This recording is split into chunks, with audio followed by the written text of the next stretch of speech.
الحمد لله الذي أنزل على عبده الكتاب ولم يجعل له عوجا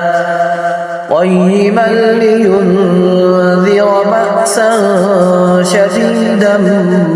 من لدنه ويبشر المؤمنين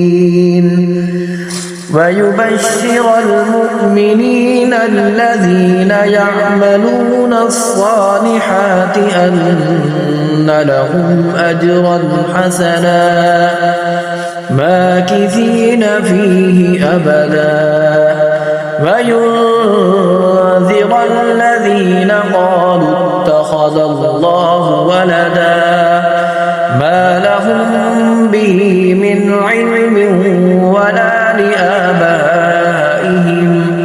كبرت كلمة تخرج من أفواههم إن يقولون إلا كذبا